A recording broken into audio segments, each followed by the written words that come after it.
I want you tonight. My darling says this in a purring voice that sends shivers down my spine. Oh boy. With the precision of a seasoned housewife, I could fillet him with my kitchen knife right now. I'll make him see hell. He better be ready.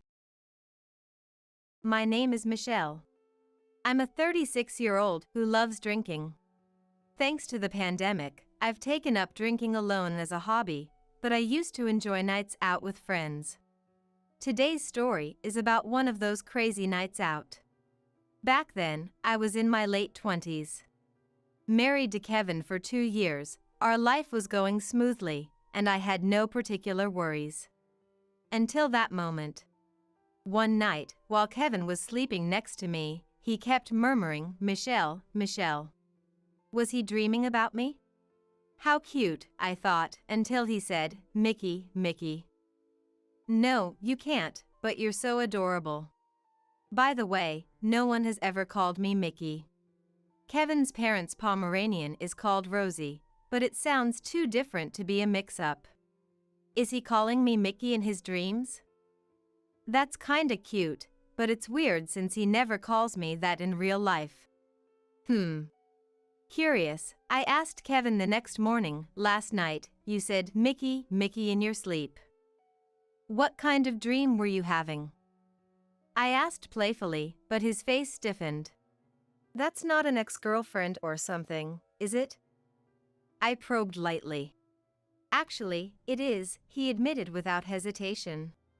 Kevin said, I just had a dream about an old memory. It doesn't mean anything now. But it feels weird to know that his ex-girlfriend and I share the same name. It's not exactly a unique name, but I couldn't shake off the discomfort. About 2 months later, Kevin came home from an office party, completely drunk, escorted by his junior colleague. He had been celebrating the promotion of a junior he had mentored for a long time and got a bit too carried away. It was such a sweet story that I couldn't get mad, so I sighed, "Oh well," and helped him to bed. Ugh, sniff, sniff. Kevin started crying, sniffling uncontrollably. Seriously? He's a crybaby when drunk. I thought while trying to soothe him, "You've had too much to drink." Michelle. Michelle. Yes, yes, I'm right here. Don't go anywhere, Mickey. My eyes widened in shock. What? He's calling his ex-girlfriend's name again? Don't go anywhere. It sounds like he's still hung up on her.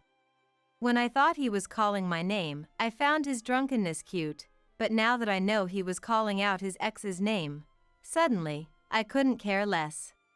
Needless to say, I left him passed out in the hallway. The next morning, I asked Kevin, not even trying to hide my irritation, "Hey, you said Mickey again last night." Kevin's face turned pale, and he covered his mouth with his hand. Oh, I messed up again. You were drunk, crying, and saying Mickey, Mickey. Do you still have feelings for her? Even before we started dating, you were still in a complicated relationship with her, right? And no, it's only you now. That now bothers me. And the fact that she has the same name as me makes me feel uneasy. Well, at first, it's true that when I met you after breaking up with her, I noticed your name because it was the same. But that was just a coincidence. I married you because I love you. Please believe me. When he bows his head with a desperate "I'm telling the truth," it makes me feel like I'm the kind of petty woman who would accuse her innocent husband just because he reminisced about an old relationship. Well, I guess that's pretty much what I am, though. But I also know that Kevin's relationship with his ex-girlfriend wasn't exactly smooth, especially right before we started dating. She still had feelings for him at that time, inviting him out on personal outings and doing things that were basically like dating, even though they were supposed to be broken up.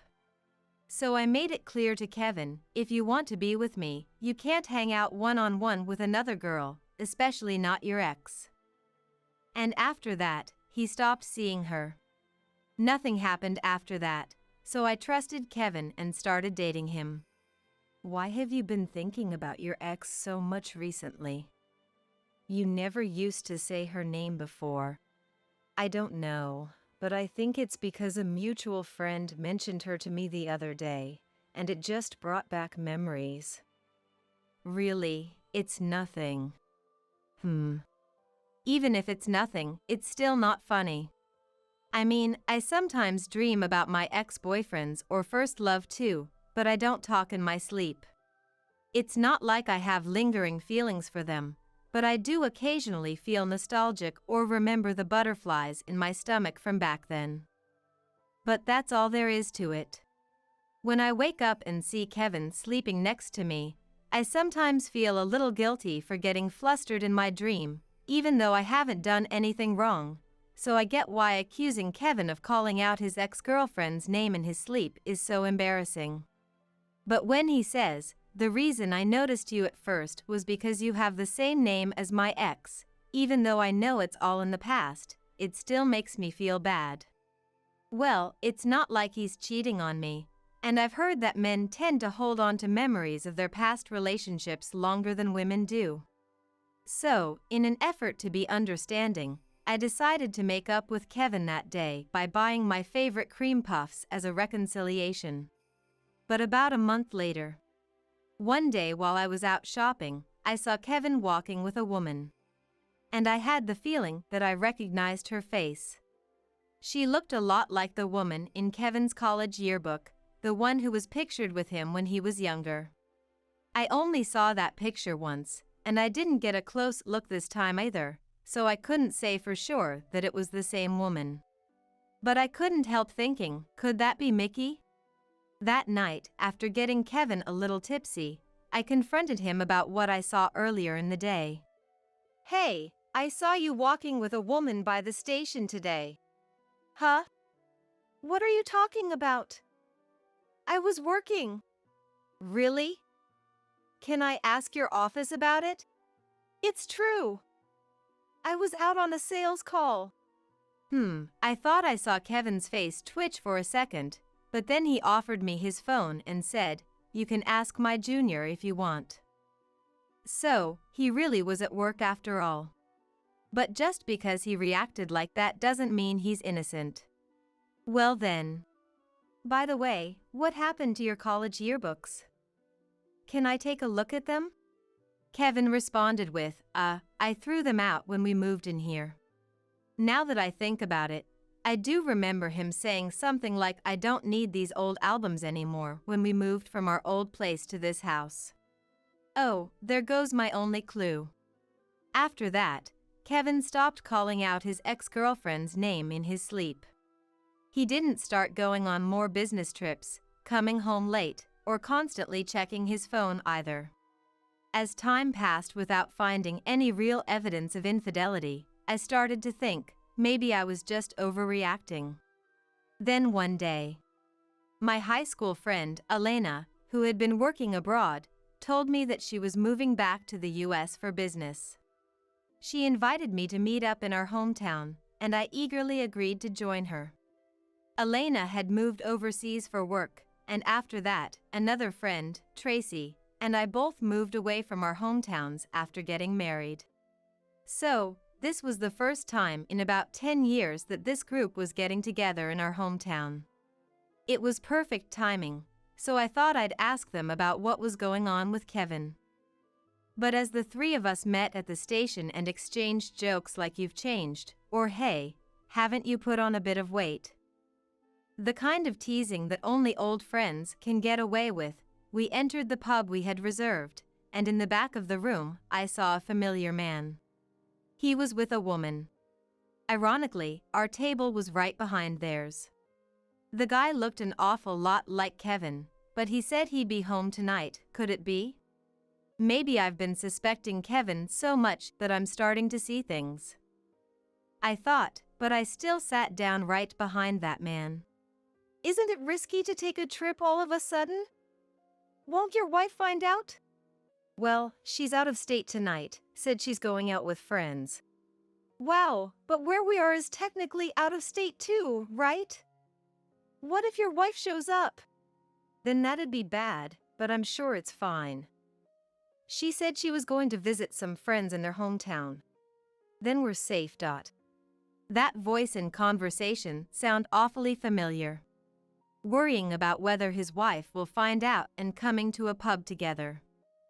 This sure looks like cheating to me. It's infuriating.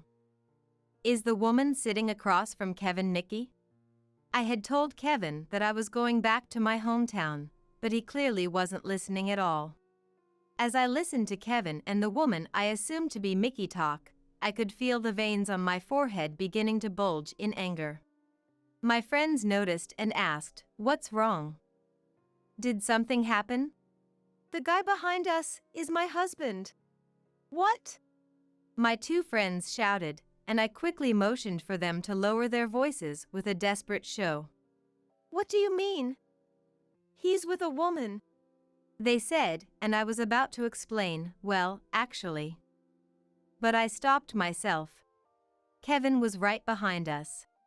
If I told them about my recent suspicions about Kevin, he would hear everything and realize it was me.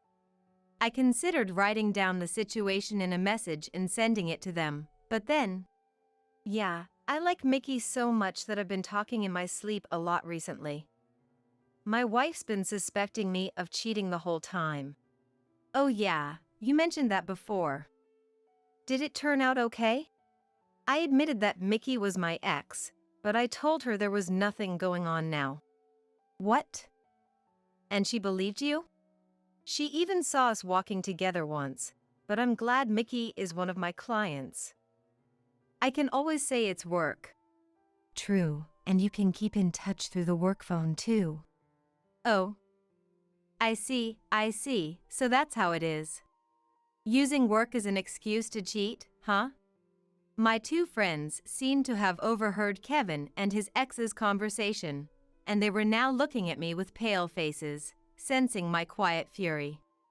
So that's the situation, I said, and they both nodded, understanding immediately. It saved me the trouble of explaining, but hearing the full extent of Kevin's infidelity from his own mouth was infuriating. But it's been nice to finally have some time to catch up with Mickey. We haven't had much work together recently.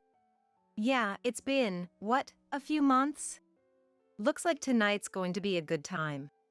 Huh, what are you talking about? Mickey feigned ignorance at Kevin's suggestive words, but the sweetness in their voices was thick enough to hang in the air. It was clear from that alone just how intimate they were. Oh, come on, you know what I mean. I want you tonight. As soon as Kevin's Casanova-like words hit the air, I couldn't help but stand up. Instinctively, I grabbed the table knife we were using to cut into the large fried chicken served as part of our course meal, and I turned to face Kevin. Not a chance. Because I'm going to fillet you both with this knife. Huh? In that instant, Kevin's face turned from shock to horror as he saw me.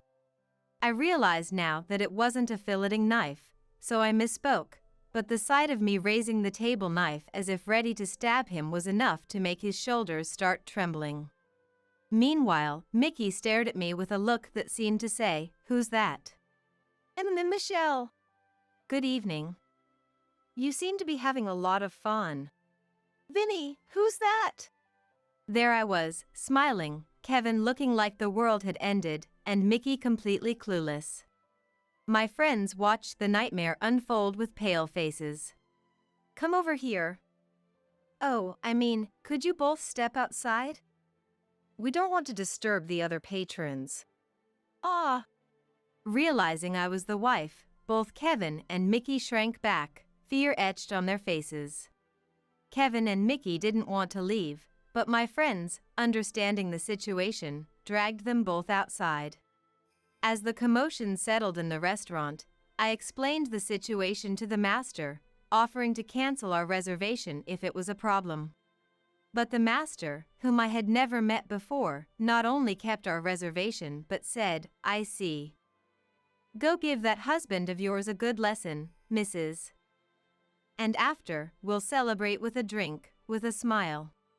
Well, now I absolutely have to enjoy that victory drink. Kevin and Mickey, dragged out by my friends, were sitting on the sidewalk in front of the restaurant. My friends held them down to make sure they couldn't escape. So, let's hear it. Who's this woman, darling? I asked, roughly yanking Kevin's tie. Please, calm down. Kevin tried to soothe me with a trembling voice. Why is he so scared? Then I realized, oh, I still have the table knife in my hand. Oh well. The master didn't say anything about it, and it makes for a good prop to scare them with. After all, getting into character is important. Do you really think you're in a position to tell me to calm down? Whose fault do you think it is that I'm this mad? So, is this woman Mickey? Fess up. Ugh. Kevin glanced at Mickey for a moment. He seemed to be asking, should I say something? Trying to make eye contact with your mistress right in front of your wife? You've got some nerve. What are you looking at? I said as I brought the table knife closer to Kevin's face. Sorry. Yes, that's Mickey. Good. Now, how long have you been seeing each other? Have you been lying to me this whole time, even before we got married? If you lie, I'll stab you with this. Of course, I had no intention of actually stabbing him with the table knife. But I needed to use it to control the atmosphere and tip it in my favor. My two friends also glared at their respective targets, making it clear to Kevin and Mickey that they had no chance of escape. Slowly, Kevin began to explain the situation. During our relationship and even after we got married, they really hadn't been in contact, and Kevin didn't even know where Mickey was. Mickey had gotten married, had a child, and divorced about a year ago. Neither of them had any lingering feelings for their past relationship, but they recently reconnected through work. Working together on business projects reignited the old flame between them. I see. And you said, I want you tonight, just a moment ago, so you've been wanting her every time you've met, haven't you? When I asked with a sweet smile, Kevin hesitated for a few seconds before lowering his head and muttering, I'm sorry. Feeling a bit irritated, I shook him violently by his tie and sneered. Must be nice to live in your little world. And? What? Do you want to divorce me and marry Mickey? You better be honest, or I'll beat you down with this. I grabbed an umbrella from the stand and pointed it at Kevin. Kevin let out a small ah. I had brought the umbrella along just in case it rained, but who would have thought it would come in handy like this? And no, I don't want a divorce. Mickey! It was just... I got swept up in the moment. What? Before I could react, Mickey exploded. What do you mean? You told me I was number one, and now it was all a lie. No, it's not like that. As Kevin floundered, I asked, so who's number one? You better answer truthfully. You know what'll happen if you don't. I handed the extra umbrellas to my friends, and all three were pointed at Kevin. Mickey glared at him with a murderous intent that said, say the wrong thing, and you're dead. I mean, I like both of you. What? With 4 women bearing down on him, Kevin's eyes darted nervously. That answer is unbelievable. You said you'd be ready to help raise my child in the future, Vinny. Mickey, now in tears, snapped. I was fine with being the other woman for now. But are you saying you can't handle a single mom in the end? And no, that's not what I meant. It's just that with Michelle, I have responsibilities since we're married. Kevin stammered, trying to play the noble husband. Oh? So you feel responsible for dragging Mickey down the road of infidelity, but you don't feel any responsibility towards her? Poor Mickey. Whose side are you on, Michelle? Not yours, that's for sure. Kevin was struck speechless by the cold look I gave him. How many times has he been lost for words today? So what? You love me more than Mickey, and you want to stay married? Well, I mean, I like Mickey too, so it's more like... Can't you be clear? If you don't start talking straight, I'll ask the master for the sharpest knife in this place. You really want to be filleted? Just stop it, okay? These threats. I'm not scared of them. It's dirty. Do you think I'm joking? I was betrayed by the husband I loved. Right now, I could watch you suffer any fate, and I'd clap and laugh. Serves you right. When Kevin saw the look in my eyes, he must have realized I was serious. He instinctively thought it was best to apologize, muttering, sorry, with a pale face. I'm sorry too, Mickey. I mean, yeah, I wasn't totally over you before I got married, but after we reconnected, I think I was just looking for something different. I was probably just getting off on the thrill of cheating, feeling like I still got it. There are plenty of people who could make you happier than I ever could, so let's just end this. I really want you to be happy, Mickey. Everyone, not just Mickey, was dumbfounded by Kevin's pathetic excuse. Mickey declared, I'll give you what you want. We're done, as she slapped Kevin hard across the face. And now that it's all over, please, Michelle, give me another chance. Kevin begged, clutching my hand. But my two friends kicked him away, saying, Hold on. You've got something to say to Michelle, don't you? They said, pressing the tip of the umbrella against Kevin's most sensitive area. At that moment, Kevin let out a desperate, no, no. Not there. Anywhere but there. It's because of this that you're getting into these messes. Then you don't need it. Should we crush it? I'll take the right side, Tracy can take the left. What about the middle? Let's stomp it a few times. Sounds good, let's do that. It might have seemed like we were joking, but the dead serious look in my friends' eyes made it hard to tell if they were kidding, even for me, who had known them for years. For a moment, I seriously considered bidding farewell to Kevin's manhood in my mind. Please forgive me. I'm so sorry. I'll make it up to you for the rest of my life. I sincerely apologize. Kevin bowed deeply, his voice shaking as he begged for forgiveness. My two friends looked satisfied, as if they had been waiting for this moment. You said you'd make it up to me for the rest of your life? I asked Kevin. Of course. I'll do whatever it takes to show you how sincere I am. Kevin answered. That's great to hear. So, let's go through with the divorce, and you can pay alimony. Oh, and make sure I get the house in the property settlement too. That'll really show your sincerity. What? Divorce? Of course. What made you think we'd stay married? The idea of living with a man who betrayed me is disgusting. But I broke it off with Mickey. I never said that breaking up with her would mean I wouldn't divorce you. You're the one who put me and Mickey on a scale. You broke up with her on your own and misunderstood the situation all by yourself. Got it? Ignoring Kevin, who stood there with his mouth hanging open, looking like a fool, I declared that I would also be seeking compensation from Mickey. Mickey accepted it as something that can't be helped and even apologized to me. Afterward, my friends and I reported our victory to the master and enjoyed some celebratory drinks. A happy ending. Not quite. When we got down to discussing the divorce, Kevin started saying he didn't want a divorce.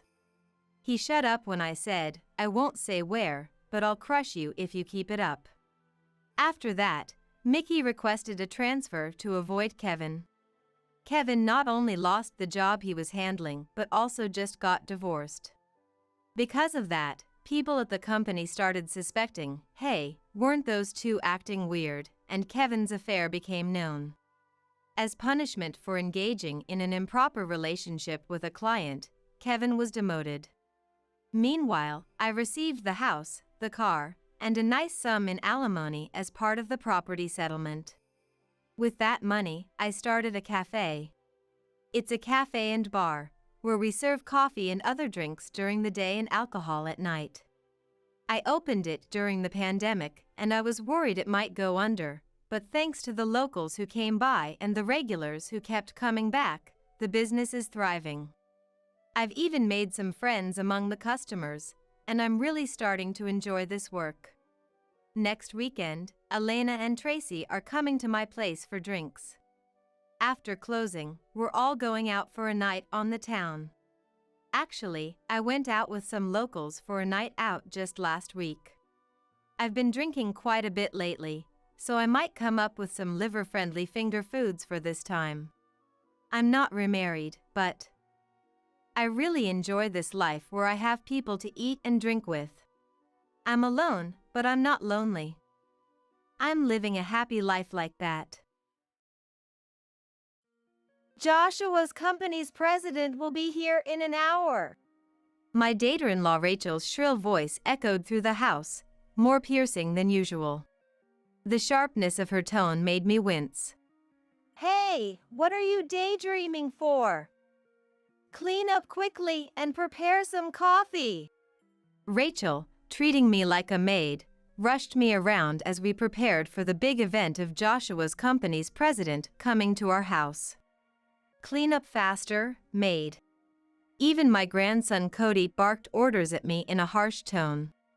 Rachel, who never does any housework, was desperately ordering me around to avoid any embarrassment in front of the president, but she could at least do the cleaning herself. And, to be honest, about this president, I sighed deeply in my mind. Neither Rachel nor Joshua, who was changing into his suit in the bedroom, knew the truth. They had no idea who the president really was. I told Rachel, "I'm going to buy some snacks," and left the house. Thinking about what was about to happen made my heart race with excitement. They were all in for a big surprise. Leaving the three of them in the dark, I chuckled to myself. My name is Elizabeth. I'm 63 years old and still working at ABC Corporation, a trading company, but due to various circumstances, I live as a housewife at home. After Joshua moved out, I lived alone with my husband William, but a year ago, William had an accident that injured his leg, and now he's in a care facility.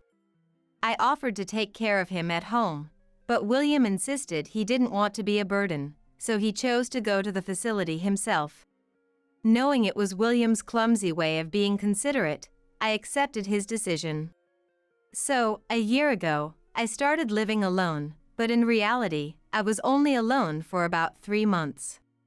Because 3 months after taking William to the care facility, Joshua, Rachel, and Cody moved in with me. And it is this family of my son that has disrupted my life now. Why did I end up living with them, and what have they done to me? Let me explain step by step. It all started with a phone call from Joshua. After visiting William at the care facility, I was relaxing at home when Joshua called. "Hey, Mom? We're moving in with you starting tomorrow." What? What do you mean? I was shocked by his words. Suddenly talking about moving in together? Joshua had always been rebellious and never listened to anything I said. The idea of him wanting to live with me was suspicious. He must have some sort of scheme in mind. Just what it sounds like. "Rachel, Cody, and I are moving in with you tomorrow. Oh, and by the way, I'm looking for a job right now. If you know of any good ones, let me know. I quit my job yesterday. But then again, you haven't had any significant jobs yourself, so I doubt you would know. I couldn't believe the nerve of him. Not only was he forcing his way into my home, but he also insulted me in the process. The fact that Joshua was job hunting again was another red flag. Ever since graduating high school, he had bounced from one job to another: construction, factories, gas stations, you name it. Nothing ever lasted long. He'd quit as soon as he got bored or faced any difficulties. However, he had managed to stay with a mid-sized real estate company for the past 3 years, which was a record for him. And now he was job hunting again? What on earth did he do this time? It was frustrating to see him like this at the age of 35. Whether he quit or got fired, he wasn't in any position to belittle others about their careers. Trying to stay calm, I attempted to reason with him. Suddenly moving in together is a bit much. Could you at least give me a week? Sorry, but it's already decided. See you tomorrow. He hung up without listening to a word I said. What on earth is he thinking? As a mother, I felt pathetic for not being able to guide my son better. But Joshua had always been a handful, causing trouble for both William and me over the years. The next day, Joshua, Rachel, and Cody arrived at my doorstep. We're here. Wow, this place is still as cramped as ever, Rachel said, barging in. I want the biggest room, Cody demanded. They were as rude as ever, and I hadn't seen them in about a year. Cody, only 10 years old, already had a sharp tongue, clearly inherited from his parents. Sighing, I prepared some tea for the 3 of them. I don't want tea. Do you have juice? Cody complained. Sorry, I wasn't expecting you, so this is all I have, I replied. Make sure you have juice by tomorrow, Joshua said dismissively. They had barely arrived, and their attitude was already unbearable. I sighed deeply. From today, you'll need to cook for 3 more people. Also, we're all busy, so you'll handle all the housework, right? You're a housewife, after all. Wait a minute. I do work a little, so we should share the chores, I protested. No way. Rachel's terrible at housework, and we had a maid until yesterday. So, it's all on you. Thanks. Joshua said this and went upstairs to his old room on the 2nd floor. Rachel and Cody followed him. I wondered what would become of my peaceful days. The future seemed bleak, and I shivered at the thought. Then the truly hellish life with my son's family began. Joshua, having quit his job, stayed holed up in his room all day. Cody at least went to elementary school, but even Rachel, who was supposed to be a housewife, stayed in the room with Joshua. When they finally came down to the living room, it was only to grab snacks and drinks.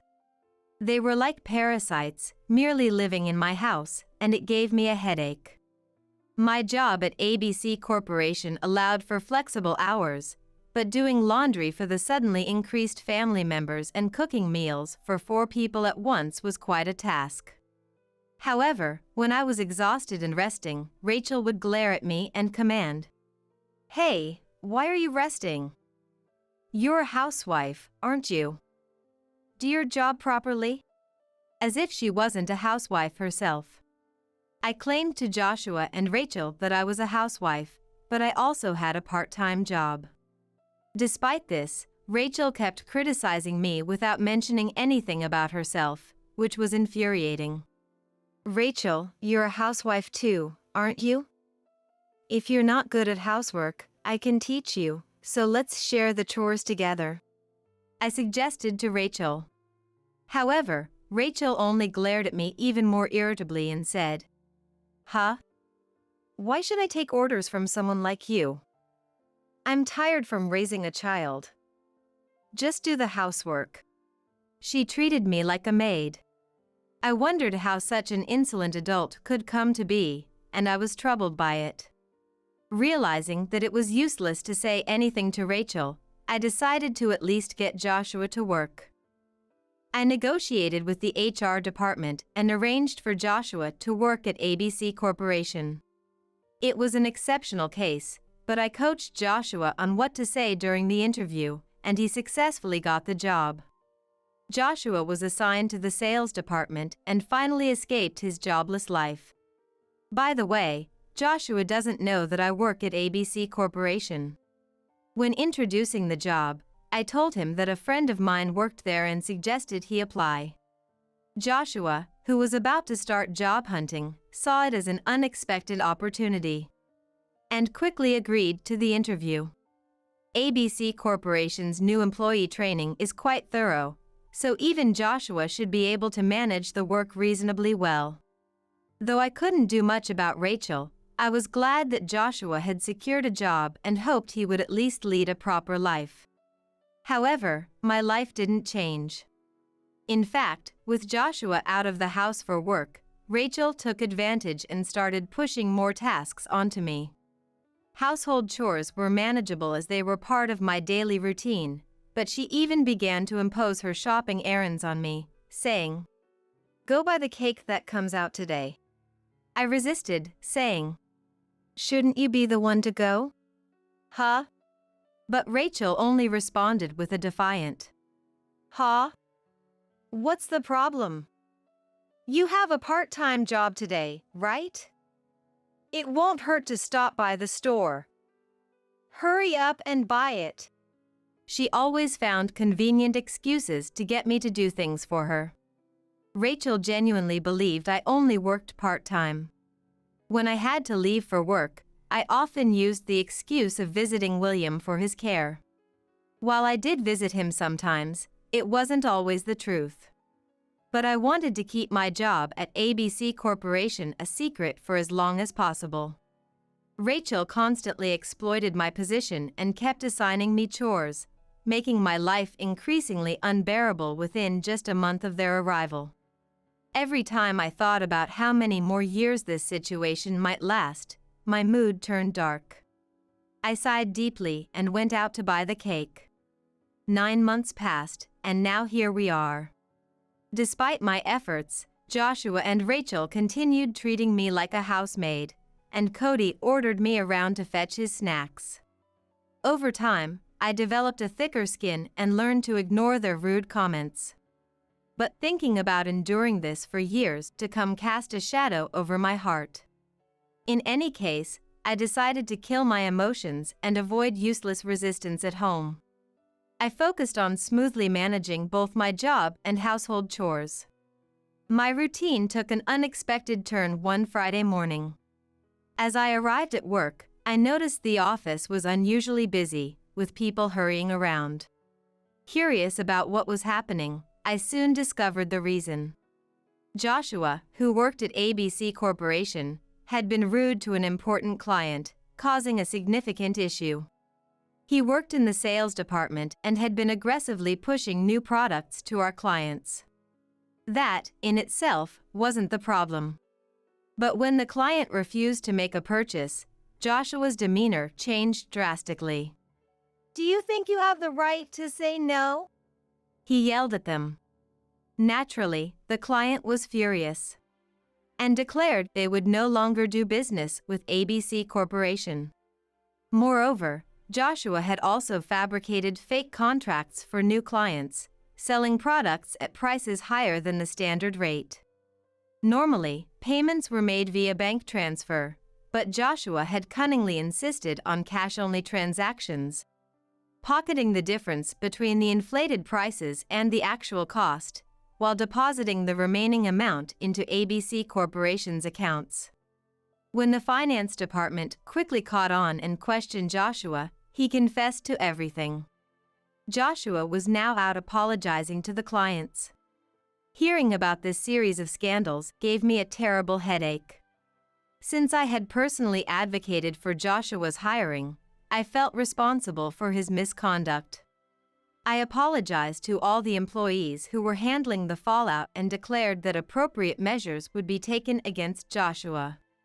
After a long and exhausting day, I finally returned home at 9 p.m. Normally, I would be back by 7 p.m., so this was quite late. As soon as I walked through the door, a furious Rachel stormed out of the living room. Hey, old hag! Where have you been? We've been starving here, she yelled. I'm so hungry I can't stand it. Hurry up and make dinner, Cody added, just as aggressively. I sighed once again.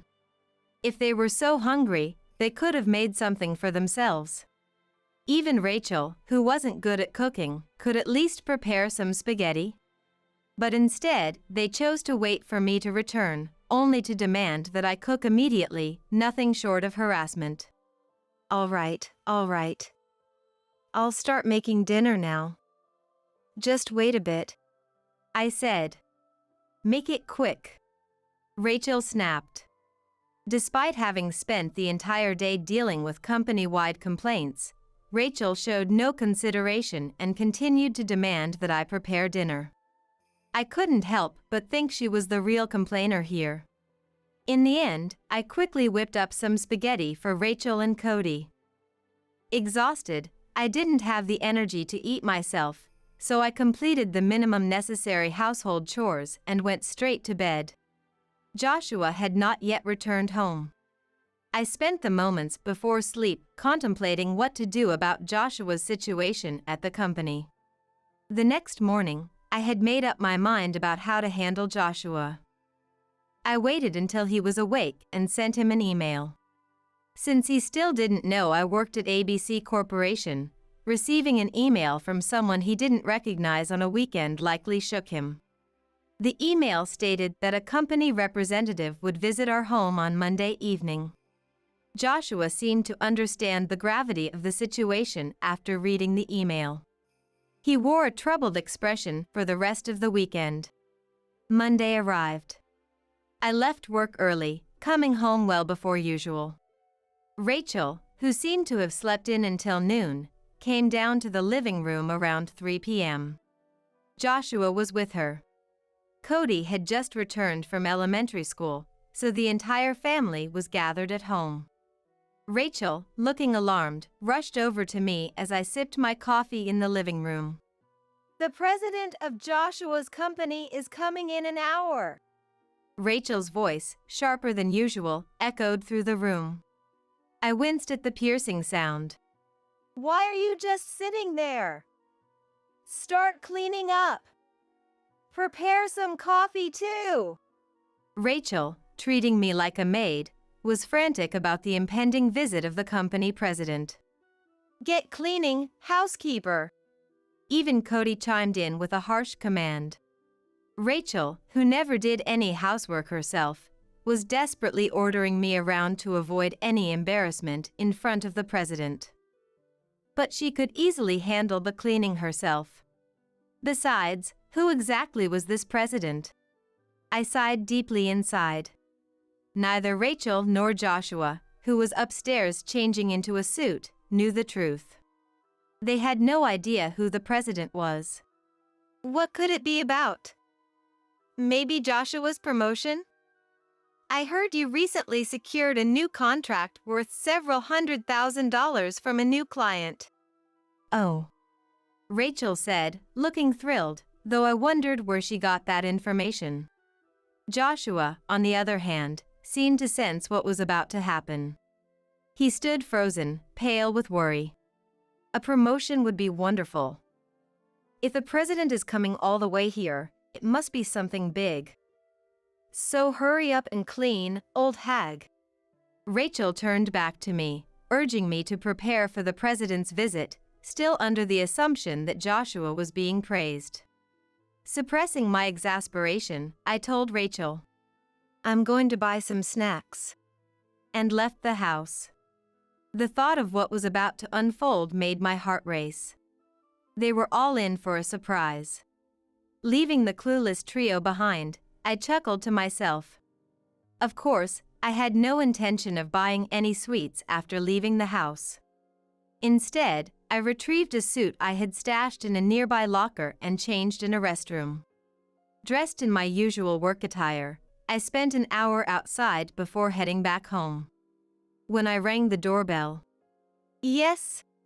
I heard Rachel's saccharine voice from inside. Hello. Welcome. Rachel's cheerful smile faded instantly when she saw me. Oh, it's you, old hag. Why did you ring the doorbell? Don't be so confusing. Rachel sneered, her usual venomous tone cutting through the air. I looked at her confidently and said, Good afternoon. I am Elizabeth, the president of ABC Corporation. What?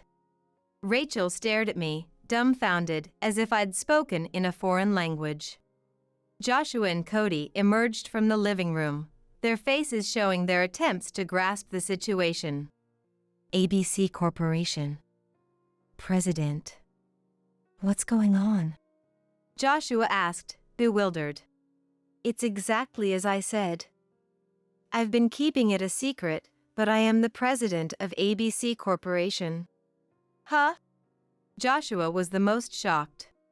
I was the one who arranged for him to join ABC Corporation. I could only do that because I was the president. However, Joshua thought I merely referred him to a friend's company, so his surprise was understandable. Since Joshua was a child, I had worked at ABC Corporation. But Joshua never showed any interest in my job or his father William's work.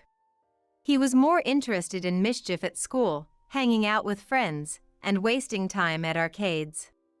Eventually, he started mocking me, thinking I did nothing worthwhile. So, I stopped talking about my job. If I had told them I was the president, both Joshua and Rachel would have surely tried to exploit me for money. To prevent that, I claimed to have a part-time job and kept my position a secret. ABC Corporation is a company with over 3,000 employees, and the people I usually interact with are the CEO, my secretary, and other executives. Although my name is on the company's website, Joshua apparently never looked at the company's profile page. While I felt a bit of sympathy for Joshua, who found himself in this situation unaware of who I truly was, the responsibility lay entirely with him. If he hadn't caused such trouble at work, I wouldn't need to confront him personally about his actions. It's all his own responsibility. Sorry to surprise you, but I'm here today as the president of ABC Corporation to talk to Joshua. May I come in? I spoke with an authoritative tone, different from my usual demeanor when following Rachel's orders. My professional aura made Joshua and Rachel comply immediately. Yes. They both responded, almost fearfully, and led me inside. I seated Joshua, Rachel, and Cody, and looked down at them as I spoke. Today, we need to discuss Joshua's situation. Joshua, you caused a major incident at the company on Friday, didn't you? That client is one of our top 10 customers, and the damage amounts to $100,000. You didn't think you could anger such an important client and get away with it, did you? Joshua sat with his head down, his face pale. Rachel, who had been expecting news of Joshua's promotion today, listened in shock. Wait, what are you talking about? An incident? Today isn't about Joshua's promotion? Rachel bombarded me with questions, clearly confused. I turned to her and explained what Joshua had done at the company. Promotion? There's no way that would be discussed at home. If it were a promotion, it would be handled at the office. Coming to the house to talk means it's bad news. Joshua was disrespectful to a major client. The entire company was busy handling the fallout on Friday. Do you have any idea how it felt for me to apologize to everyone?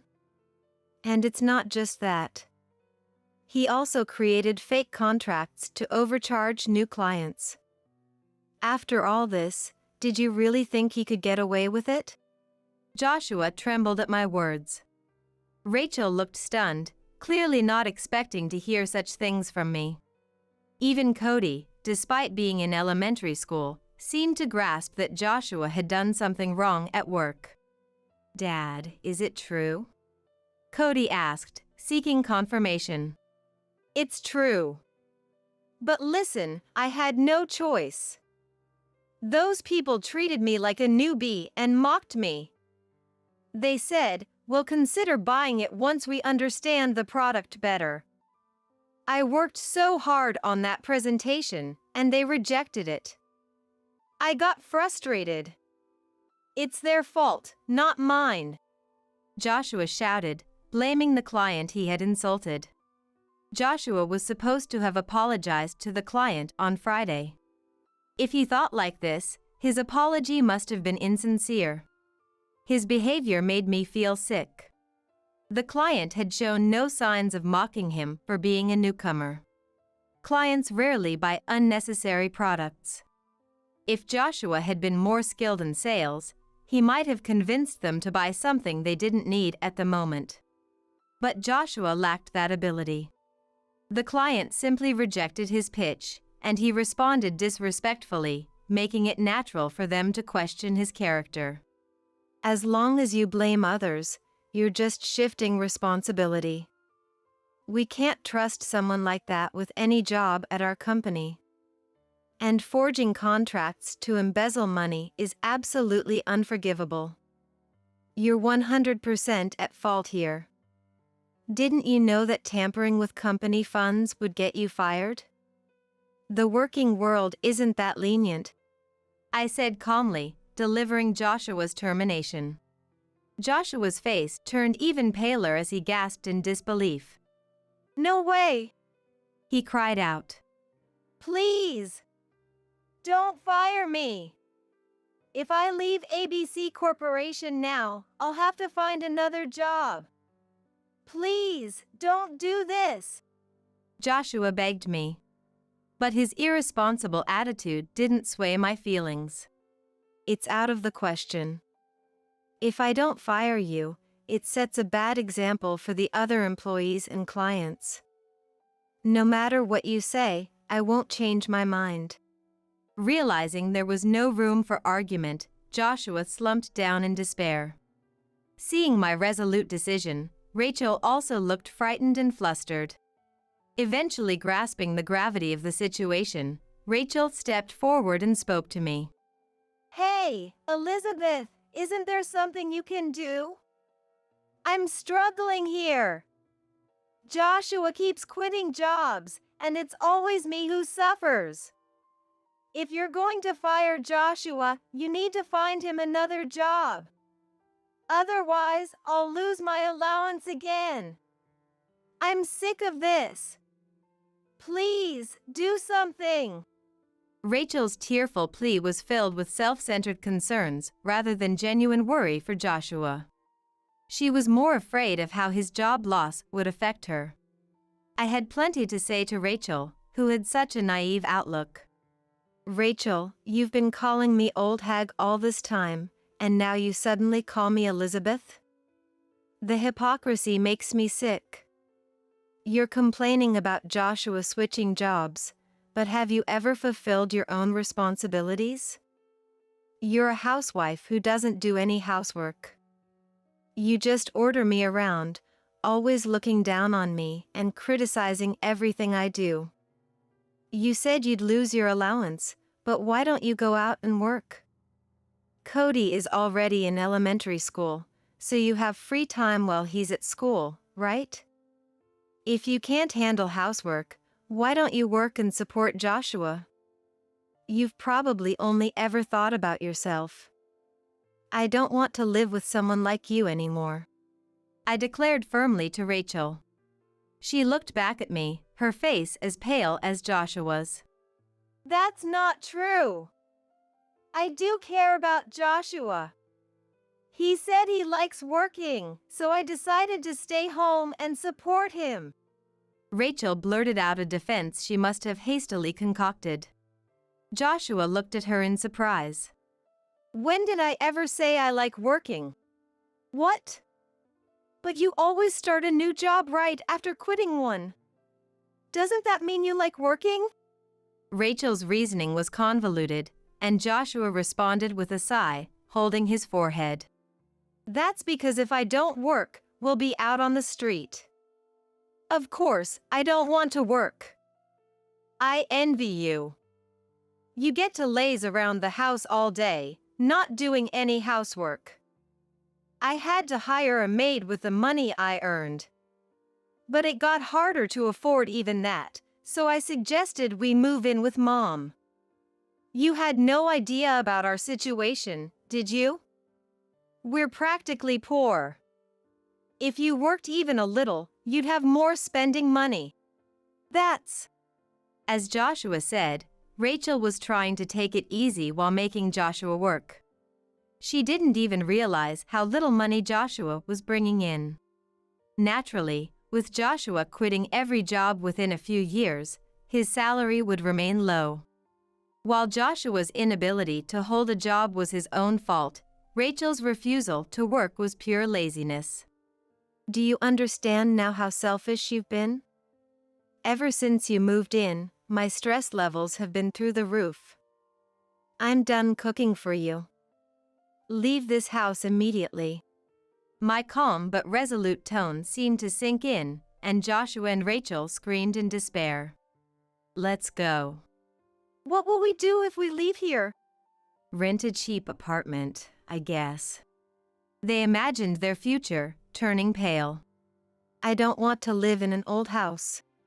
Stop complaining and get out. Joshua pulled Rachel and Cody, who resisted, out of my house. He realized that further angering me, the chairwoman of ABC Corporation, would only bring more trouble. It was a wise decision. I could hear Rachel and Joshua arguing outside the front door, but I ignored it all. I am done living with my son's family. Once, I had tried to get Joshua a job at ABC Corporation, but I no longer want to do such things. Alone in the now empty room, I took a breath. From now on, I want to spend time solely for myself. I hadn't been able to visit William lately, so I decided to go see him tomorrow. Released from this turmoil, I was completely exhausted. The next day, I successfully managed to fire Joshua, and he left ABC Corporation.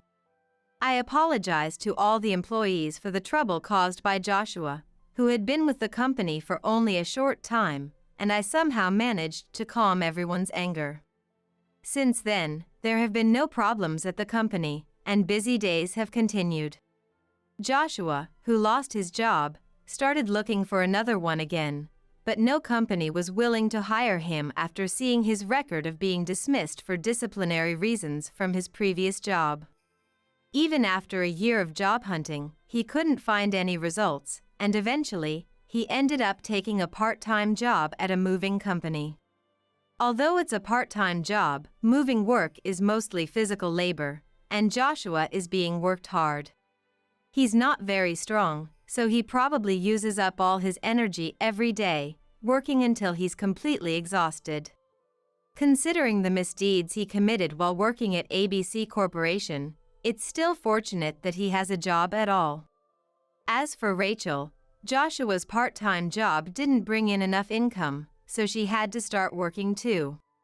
Rachel, who had no experience as a working adult or even a part-time job, initially worked in customer service, but she was repeatedly fired due to her poor attitude toward customers.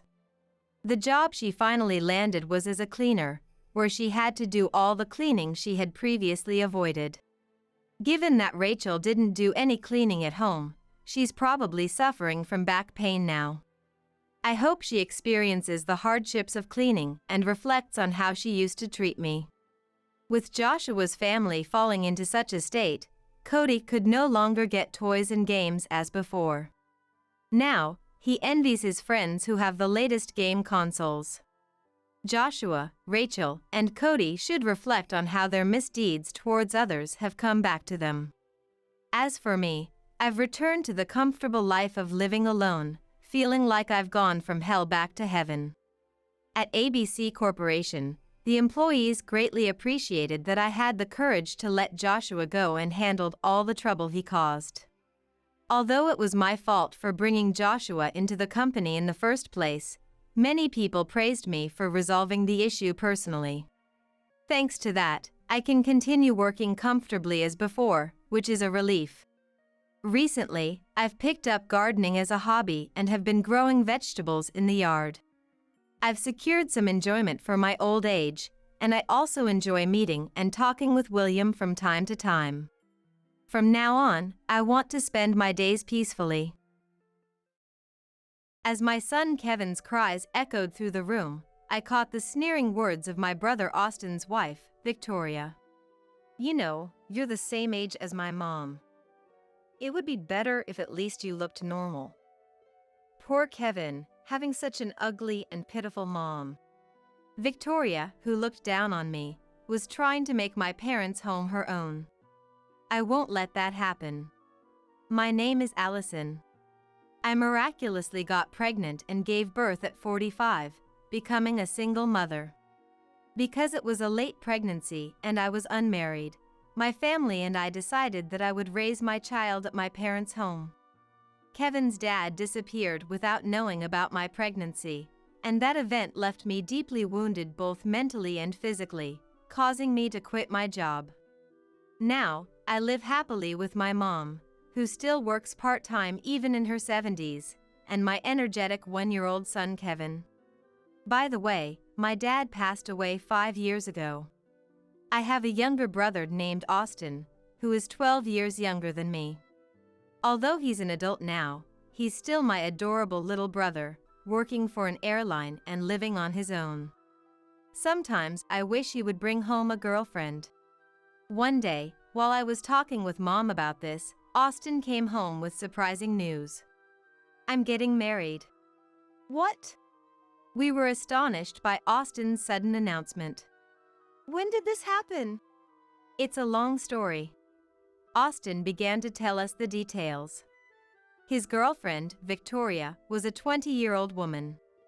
They met at a party and hit it off immediately.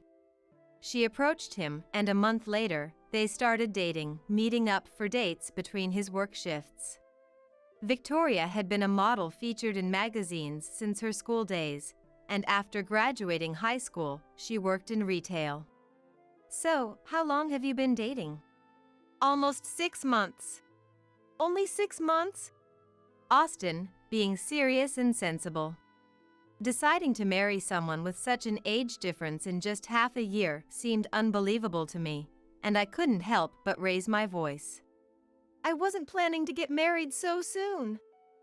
I am serious about Victoria, but she's still young, and we haven't known each other that long. I thought we'd be dating for at least another year, but then Victoria sent me this. What is it? Wait a second.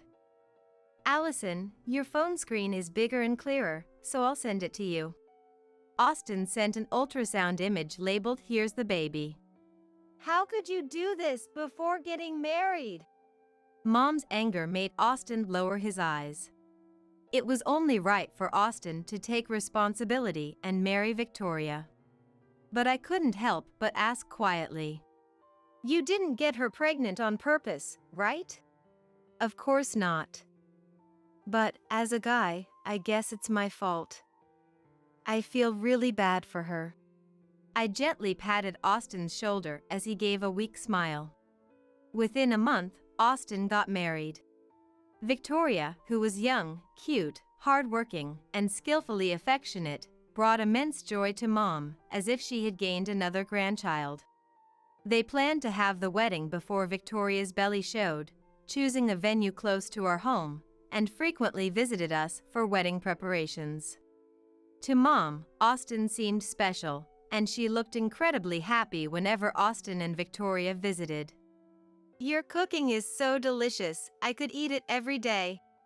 Since hearing that, I started eagerly cooking whenever I knew Austin and Victoria were coming over. Austin and Victoria seem happy, and Mom dotes on them. I should be happy to have new family members too, but honestly, I can't feel that joy.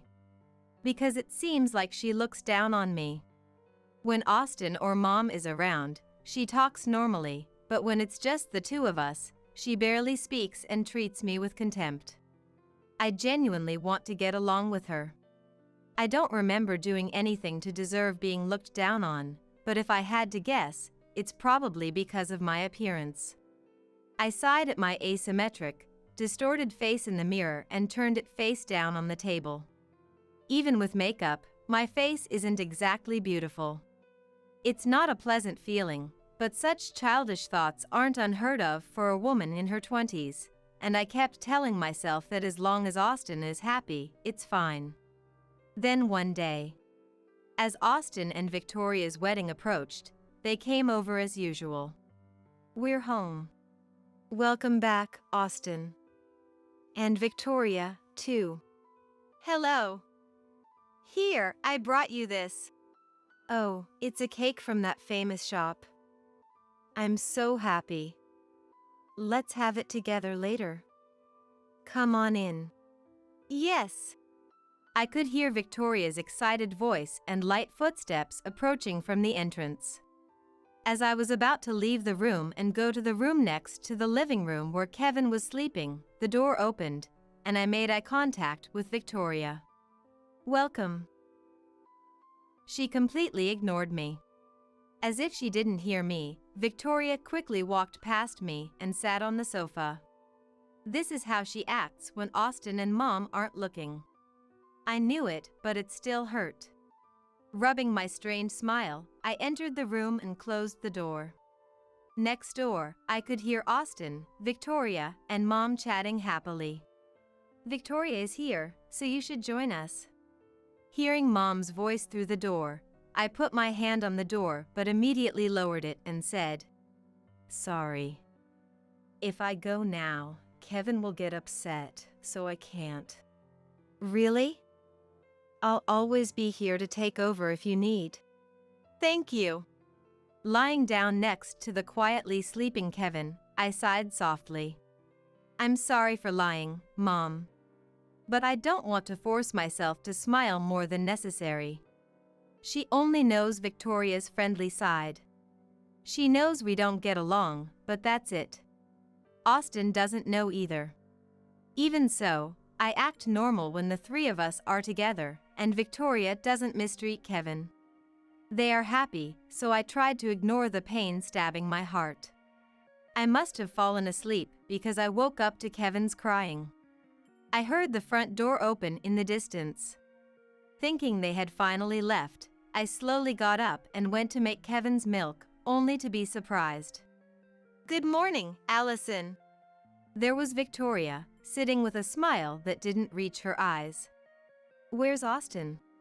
Austin was called by an old friend and went to see them after a long time. So, the door I heard earlier was his. I left Kevin, who was crying, with Mom and went to the kitchen to prepare some milk. While I was doing that, soothing Kevin, said to Victoria, "It might be an all-night thing, so why don't you stay over?" "What? Really?" Mom's unexpected suggestion almost made me drop the baby bottle. "Stay over?" "Mom, she doesn't have any change of clothes or anything. It's too sudden, it would be inconvenient." "It's fine. You can buy some underwear at the nearby supermarket, and it's just for the night, so she can borrow something to sleep in. I'll wash what she's wearing now so she can wear it again tomorrow." Thank you. I'll take you up on that offer. Thank you, Allison. I was stunned by the tone of her voice, which sounded almost like she was adding a heart at the end. What was that cold attitude from earlier about? It felt like she was a completely different person. Honestly, it felt uncomfortable having someone in the house who had ill will towards me, but as long as we didn't end up alone together, I could manage. I made up my mind to endure it. As dinner began in a calm atmosphere, Mom was considerate towards Victoria. "Your belly isn't showing yet, Victoria." "Maybe because you're slim, the baby might be small too? Maybe. If you're not having morning sickness, you need to eat well. Make sure to get enough nutrients before you go home. Victoria happily accepted Mom's hospitality while I felt like I was invisible. There were no particular problems, and soon it was time to get ready for bed. Austin still wasn't home.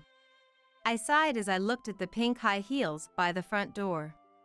Normally, Austin's sneakers would be next to them, or neither would be there at all.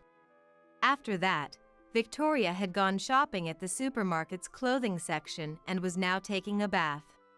Mom had asked me to prepare the guest room upstairs. It used to be Austin's room, but it had turned into a storage room, so it needed some cleaning and the bed had to be made. I turned on the air conditioner and quickly tidied up, then made the bed. Why do I have to do this? Swallowing my frustration, I turned to head back to the living room.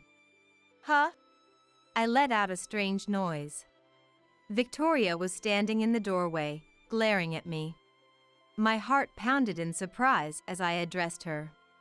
What's wrong? Nothing. I heard you were made to prepare the bedroom, so I came to say I could do it myself. She is nice to Mom, right? I see. It's okay, I'm done already.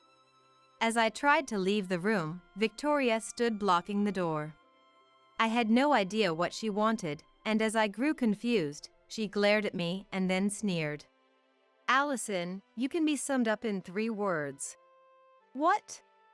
Fat, ugly, and lame. That's the 3 words. I was speechless at her sudden insult. I never expected to be directly called childish names. It's true I've gained 22 pounds, my face isn't symmetrical compared to most women, and I stay in pajamas all day because I don't go out. I have something to talk about, so could you come in for a moment? Ignoring my confusion, Victoria pushed me into the room. She locked the door and turned to face me, leaning against it. I always dreamed of getting married. What? I hate studying, and I don't want to work. So I wanted to catch a man with a decent amount of money to have a stable life and become a relaxed and free housewife. Suddenly, Victoria started talking about herself, leaving me stunned and unsure of what to make of it all. Ignoring my reaction, Victoria continued her monologue. Austin may be a bit older, but he's a pilot for a major airline, looks decent, and has a good personality. Plus, his parents' house is in a prime downtown location, which is just perfect. Wait, what does that mean? But Austin's mom is a given, and the real problem is you. It's impossible for me to become family with someone so ugly. How about getting some plastic surgery? Everyone's doing it these days. What? And how about going on a diet? You're getting ugly because you're still living at your parents' house. Aren't you embarrassed? Her well-formed lips spat out these belittling words, causing anger to bubble up inside me. What? Are you marrying him just for our money? I raised my voice in frustration, but she just laughed. Why are you getting so worked up? It's hilarious. I'm just seeking stability in exchange for letting him marry a young and beautiful woman like me. This woman is dangerous. If things continue like this, she'll take over the house, and Austin's money will be squandered. Alarm bells rang in my head. Thanks for letting me know. I'll tell Austin about your true nature. Break up with him. He wouldn't believe you without any proof. The wedding is soon. It's too late to do anything about it, and I won't let you. If only my eyes or ears had a recording function. Victoria continued, with a malicious smile. Okay, let me get straight to the point. After we settle down with kids, we plan to move into this house, so could you please move out? What? You can't just decide that on your own. It's not on my own.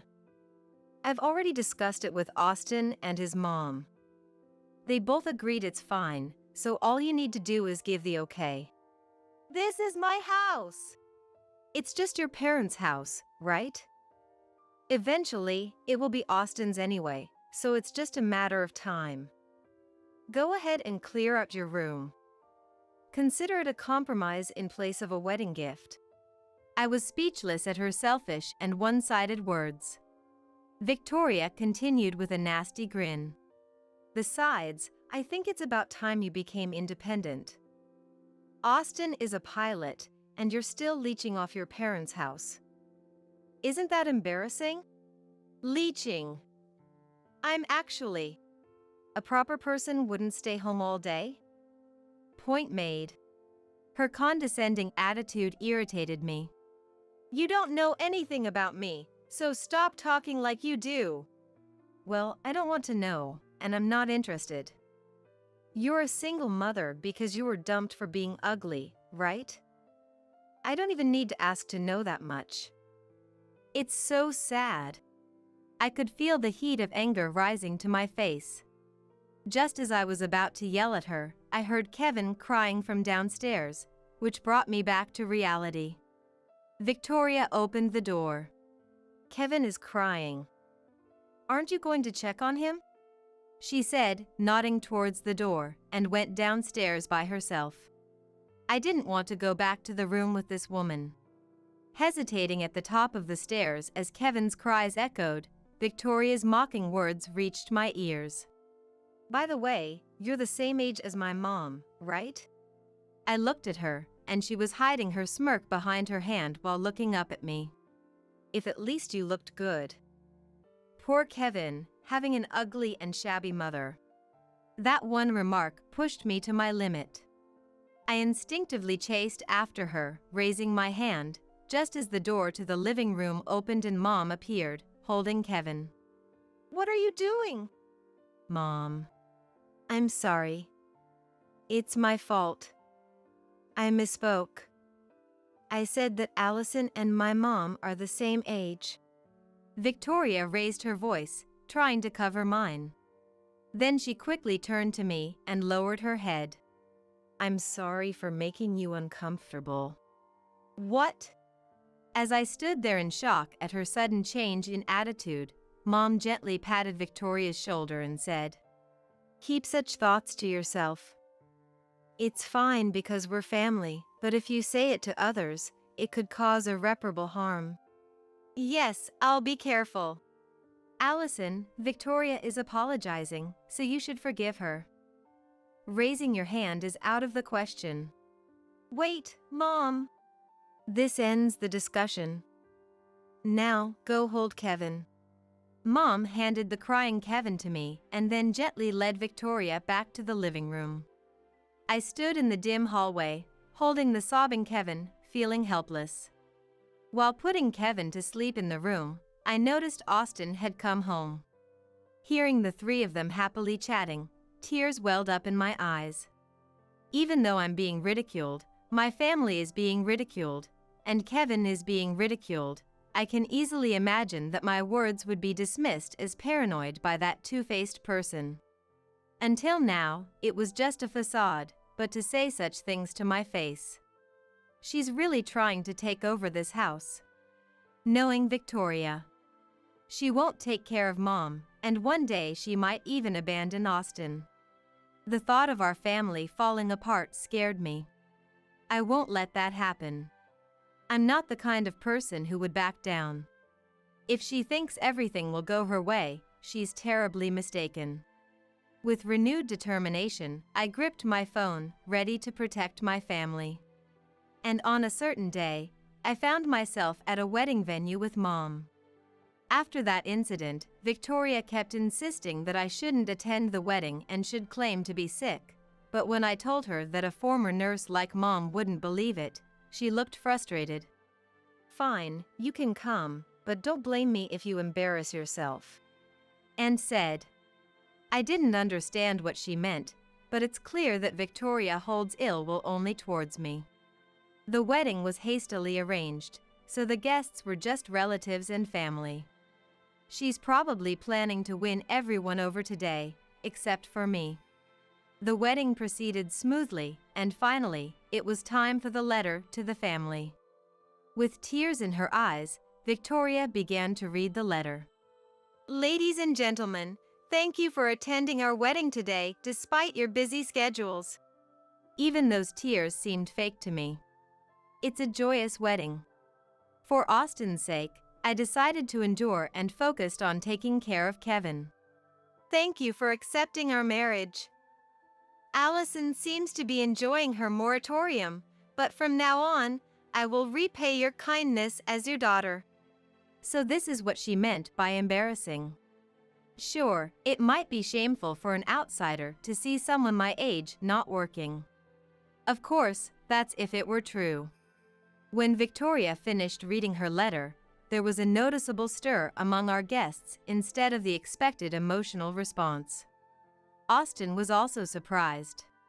What? What's going on? Austin asked frantically, seeing Victoria's puzzled smile. Victoria, aren't you mistaken? Allison worked as a flight attendant in the same company as me until just 2 years ago. What? Not only did she not have a moratorium period, but she was already working and even paying for my tuition when I was just a kid. No way! But with that appearance. Victoria pointed at me, visibly shaking. I shrugged my shoulders. Listen, Allison had an accident and got injured. She couldn't interact with customers as a crew member with that face, so she had no choice but to quit being a flight attendant. No! I didn't know that. Didn't know? When I tried to talk about Allison, you said you heard it directly from her the last time we met, and that was enough. It's no wonder Victoria didn't know. She never even tried to listen to me. Everything Austin is saying is true. 2 years ago, my boyfriend and I were involved in a car accident. He passed away, and although I survived, I suffered severe facial injuries that couldn't be fully corrected with plastic surgery. At the same time, I found out I was pregnant with his child. That's Kevin. But she's unemployed now. What are you talking about? Allison has hardly ever been unemployed. What? After quitting as a flight attendant, she's been working from home as a translator to support Kevin and Mom. What did you even hear from Allison, Victoria? Austin firmly told Victoria, who was trying to justify herself. As Victoria was at a loss for words, the host took the microphone and smiled. What a wonderful family. Their presence will surely support the couple's future. Now, let's proceed with the reading of the letters. With the host's half-forced words, the reception continued somehow. Victoria looked dissatisfied and didn't even manage a polite smile while seeing off the guests. On the way back home after the wedding, Mom couldn't hide her confusion about Victoria's true nature and seemed somewhat depressed. Shortly after arriving home, Austin called. Victoria wants to have an important talk. But I think you're tired, so we don't have to force it. I have something to talk to her about too. Austin's tone was low. He, like Mom, had glimpsed Victoria's true nature. If she wants to come, let her. I have something to talk about too. I took Austin and Victoria's proposal instead of Mom, who didn't have the energy to answer the phone. It worked out well. A while later, when Austin and Victoria arrived, Victoria grabbed my arm as soon as we were alone and dragged me to a secluded spot. How dare you humiliate me, you ugly cow. I tried to talk to you many times, but you didn't listen. Then, Victoria grabbed my collar and yelled. Shut up! You ruined my perfect wedding, and I won't forgive you. You're the one who caused the mess, to begin with. Frankly, no decent adult would intentionally embarrass a family member at such a joyous event. Her behavior was so childish that I couldn't help but be amazed. I sighed involuntarily, and she angrily pushed me away. Once I get this house, you'll be the first to go. You will going to be his servant. After mocking me, Victoria returned to the living room. I coughed a few times, rubbed my back where I had hit the wall, and checked my mobile phone in my pocket. Because of the trouble at the reception, the atmosphere was somewhat awkward, and our discussion started with just the four of us. When she began to drink, Victoria spoke up. Allison, I'm sorry for what happened at the reception. I've been so busy with wedding preparations that I didn't realize how weird my words sounded. But I truly want to repay you. So, what's this talk about? When I asked, Victoria hesitated for a moment and then forced a cheerful smile. You said you wanted to return the favor. Now that the wedding is over, why don't we think about living together? Well, Allison, that's not an issue. She told me to take care of Mom in her place. Right, Allison? Victoria spoke in a domineering tone, cutting off Mom's voice. Of course, Mom hadn't said a word about that. I sighed and quickly took out my mobile phone. Putting it on speaker, I played a certain recording at full volume. How dare you humiliate me, you ugly cow! Victoria's angry shout echoed through the room, silencing everyone. The recording revealed Victoria's true nature, leaving Austin pale with shock. When did you? I had prepared the mobile phone recorder just in case, to capture any evidence. What is the meaning of this? Well, this is… Victoria, panicking under Austin's glare, darted her eyes around the room. I smiled and said, Let me tell you something. There's no way this house will ever be yours. Why? Austin is the heir. Because the house is in my name. What? Mom is getting older, and since I don't have any plans to get married, she transferred it to me as a gift. Then what about the inheritance? That's none of your business. We've got that covered. But seriously, as soon as you find out the house is mine, you start talking about inheritance? Mom is still healthy, you know. Her true colors started to show. Under Austin's cold stare, she tried to compose herself by rubbing her belly. What? You're going to believe Allison over me? I'm pregnant. You should be mad at Allison for stressing me out. Enough. Aren't you ashamed of lying just to save yourself? Shut up.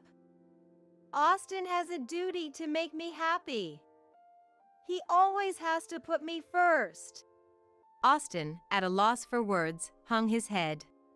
Victoria was clearly trying to manipulate him into feeling guilty and complying with her demands. The last bit of restraint I had left snapped. If that's how you want to play it, I won't hold back. I pulled out a clear file from my favorite bag and slapped 2 images down. What is this? Austin and Mom were speechless. Victoria turned pale. No morning sickness, your belly isn't showing, and you're still wearing high heels. I found it suspicious. I checked the ultrasound images Austin gave me and confirmed it. The images were enlarged copies of 2 identical ultrasound photos, except one had a message written over the date. The exact same ultrasound image you sent to Austin was on a website. The one I found was dated 5 years ago. I continued, pressing the shaken Victoria. You're not pregnant, are you? Victoria was stunned, clearly shaken. You thought it through. People wouldn't notice the details just because it's an ultrasound photo. You even covered the date with a message. Finding that exact image online was a gamble. With the help of friends I made during my flight attendant days, I managed to locate it. If you still want to make excuses, go get tested at the hospital with Austin. With a twisted expression, biting her lip and glaring at me, Victoria spat out. I'm leaving. Goodbye. Forever, goodbye. She stormed past me, marching straight to the door. Austin sighed deeply, bowed his head, and dashed out after her. At that moment, Kevin, who had been sleeping quietly in the room, began to cry. I picked him up and gently kissed his cheek. Mom slowly stood up, looked at me, and smiled. Shall I make some milk? I nodded and followed Mom to the kitchen, still holding Kevin. The usual calm atmosphere returned, as if the earlier chaos had never happened. Not even a month after the wedding, Austin and Victoria divorced. According to Austin, they had gone to the hospital with a sliver of hope, only to be told that despite it being her first visit, Victoria's pregnancy test was positive. Moreover, it was confirmed she was in the early stages of pregnancy. Since hearing about the pregnancy, Austin had refrained from any intimate relations out of concern for Victoria's health.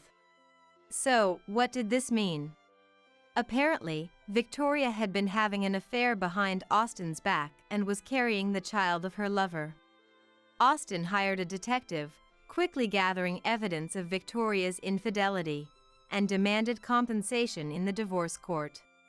To make matters worse, Victoria's lover was someone who worked at a club, and he abandoned her as soon as the compensation claim was made.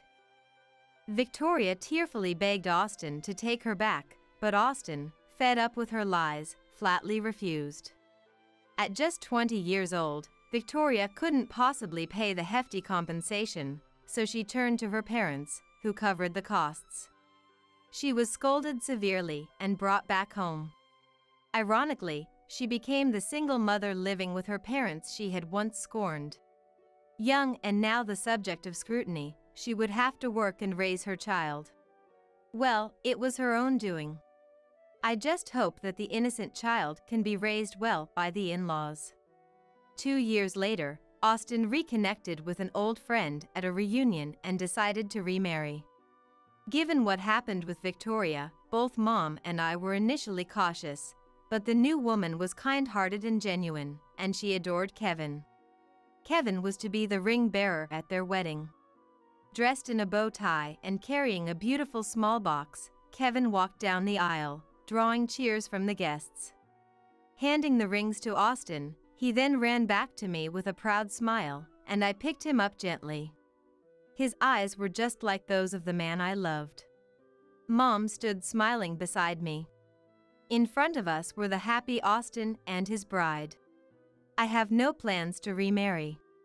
But that's all right. I have my family. I will continue to do my best to ensure my loved ones always have smiles on their faces. Oh, finally it's over. It felt so long. Let's just go home. Now that Samuel, Daniel, and Kingston are gone, I don't have to take care of you anymore, right? Right after her son Kingston's funeral, my daughter-in-law Elise blurted out these unbelievable words.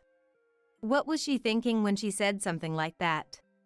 In the midst of mourning their father, how could she say such a thing to the twins Samuel and Daniel? You are the only parent these kids have left. Think carefully about what you're doing. Huh? I'm going to remarry a handsome doctor.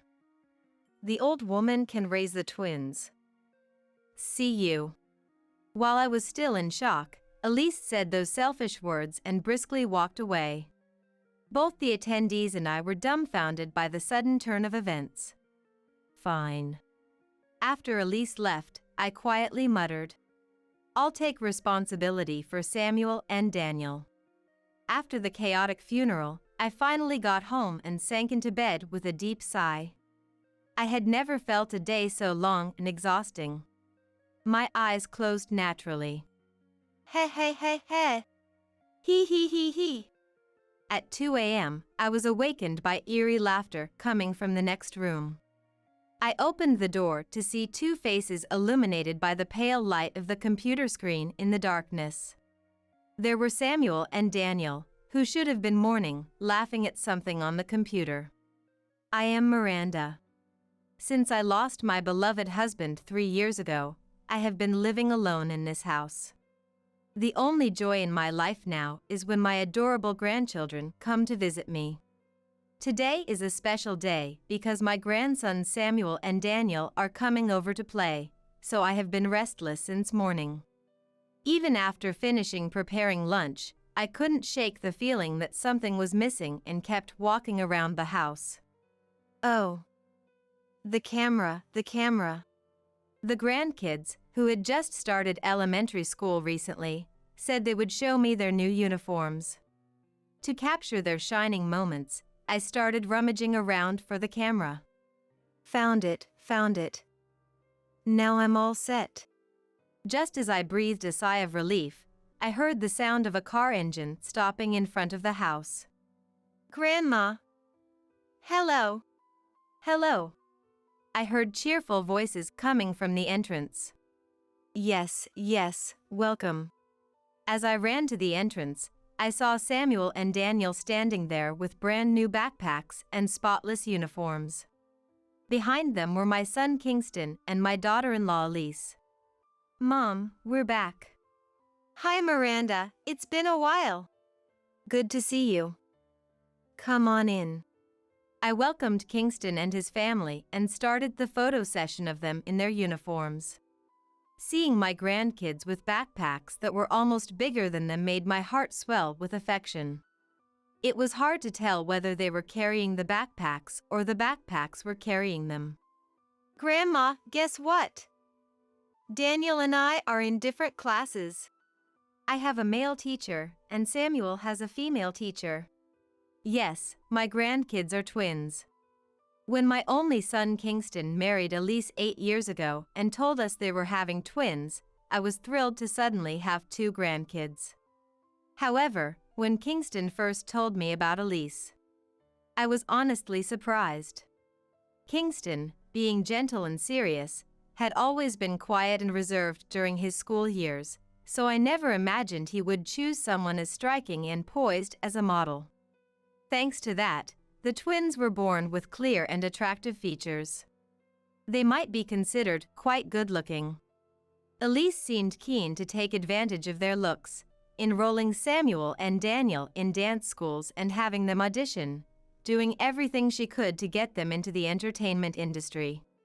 When they first started kindergarten, Samuel and Daniel didn't understand much and just went along with the dance classes and auditions they were taken to. While wondering how they were doing these days, I was in the kitchen preparing a meal with Kingston. When Elise went to the car to get something she had forgotten, Kingston started speaking secretly. Mom, actually. It seemed to be about Samuel and Daniel. When they just started elementary school, they strongly resisted and said they didn't want to dance or be on TV anymore. For a while, their relationship with Elise wasn't good. Apparently, when Samuel and Daniel started elementary school, they clearly expressed their opinions to Kingston and Elise.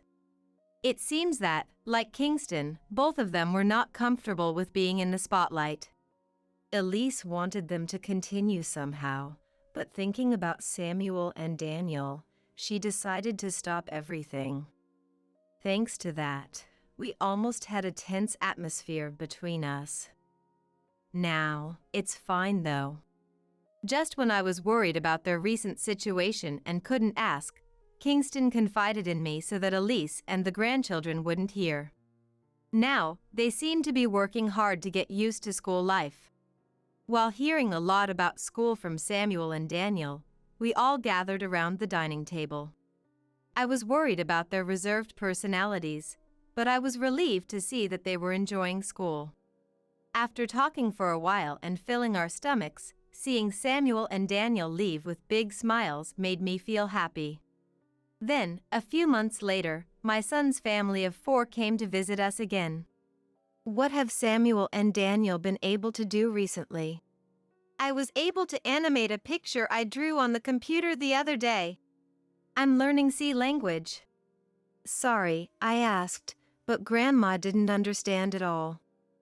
But it sounds like you're able to do amazing things. Recently, both of them are more into using computers than sports. I am not at all knowledgeable about computers. However, from what I hear from Kingston, Samuel and Daniel's computer skills are far ahead of their peers. Kingston and I both believe that they have talent with computers and have high hopes for their future. Kingston is even looking into nearby programming classes. Compared to those boring, plain computers, being on TV would definitely make them famous and earn more money. Elise didn't seem to think much of their interest in computers. Maybe she still hadn't given up on getting them into show business. Why not let the kids do what they like? Kingston said, calming Elise. I believe the greatest happiness is for my grandchildren to do what they love and grow up free and peacefully. I thought while nodding. Time passed, and Samuel and Daniel became sixth graders. They were still deeply immersed in their beloved computers and had completed all the lessons in the programming class a few years ago, graduating from the class. Recently, Kingston has been on business trips often, leaving home frequently. Because of Elise's work schedule, Samuel and Daniel often come to my house to play.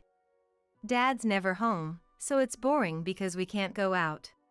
He promised to take us camping next holiday, but will he really take us? Dad is busy with work. He must be holding back from wanting to play with Samuel and Daniel, so let's support him. Samuel and Daniel seem a bit dissatisfied that they don't get to spend much time together because of Kingston's busy work schedule. Kingston had previously talked excitedly about being entrusted with a major project that the company was staking its future on. That project is finally starting, and he is working hard with his colleagues. That being said, recently, not only during the day but also overnight, I've been looking after Samuel and Daniel. At first, I welcomed them gladly, thinking it would be a nice break for Elise, who is juggling work and raising kids mostly by herself. However, now Elise is staying out every time Kingston is on a business trip. I love spending time with my grandkids more than anything, but it feels like it's happening quite often. Even though they are sixth graders and shouldn't require that much attention, I wonder if Elise finds it challenging. Miranda, I'm sorry, but can you take care of them today as well? Elise quickly left after dropping them off.